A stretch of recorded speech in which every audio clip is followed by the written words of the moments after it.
नमस्कार, मैं सदर सैफी और आप देख रहे हैं हमारा खास बुलेटिन।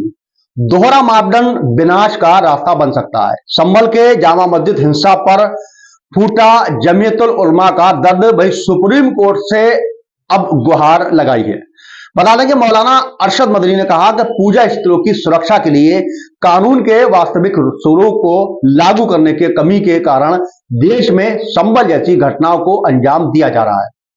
इन घटनाओं को रोका जाना बहुत जरूरी है। पूजा स्थल अधिनियम 1991 के बावजूद निचली अदालतें हैं मुस्लिम पूजा स्थलों का सर्वे करने के आदेश जारी कर रही हैं, जो कि कानून का पूरी तरह से उल्लंघन है।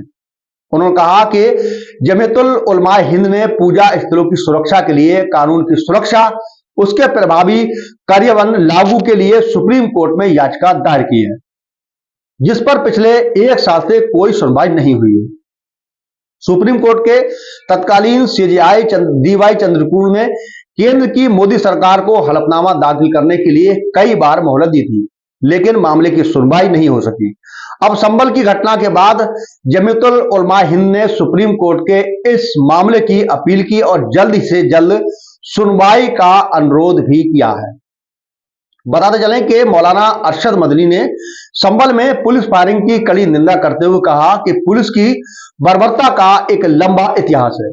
चाहे वह मालिकाना हक हो या हाशिमपुरा, मुरादाबाद, हल्द्वानी या संभल, हर जगह पुलिस का एक ही चेहरा देखने को मिलता है। पुलिस का काम कानून व्यवस्था बनाए रखना और लोगों के जीवन तथा संपत्ति की रक्षा करना है, लेकिन दुर्भाग्य से पुलिस शांति की वकालत करने के बजाय अल्पसंख्यकों विशेषकर मुसलमानों के साथ एक पार्टी की तरह व्यवहार करती है। जिसके अलावा उन्होंने कहा कि यह याद रखना चाहिए कि न्याय का दोहरा मापदंड अशांति और विनाश का रास्ता खोलता है। इसलिए कानून का मानक सभी के लिए समान होना चाहिए। किसी भी नागरिक के साथ धर्म के आधार पर भेदभाव नहीं किया जाना चाहिए। इसकी इजाजत ना तो देश का संविधान देता है और न ही देश का कानून देता है। भाई मौलाना मदनी ने कहा कि संभल में अराजकता, अन्याय और क्रूरता की एक जीती जागती तस्वीर है, जिसे न केवल देश की पूरी दुनिया के लोग अपनी आंखों से देख रहे हैं। अब नौबत गोलियों तक पहुंच गई। कैसे संभल में बिना उकसाए के सीने में गोली मार दी गई। कई वीडियो वायरल हो चुके हैं, लेकिन अब तक एक बड़ी साजिश के तहत प्रशासन ने बताने की कोशिश नहीं की कि जो लोग मारे गए वो पुलिस के नहीं बल्कि किसी और की गोली से मारे गए। ऐसे के बड़ा सवाल ये बनता है कि पुलिस ने गोली नहीं चलाई, जबकि पुलिस की बंदूकों से गोलियों की बारिश हो रही है।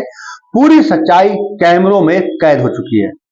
भाई उन्होंने कहा कि पुलिस को बचाने का मतलब है कि पुलिस ने मुस्लिम युवाओं को मारने के लिए अपनी रणनीति बदल दी है। इसके लिए उन्होंने अवैध हथियारों का इस्तेमाल करना शुरू कर दिया है।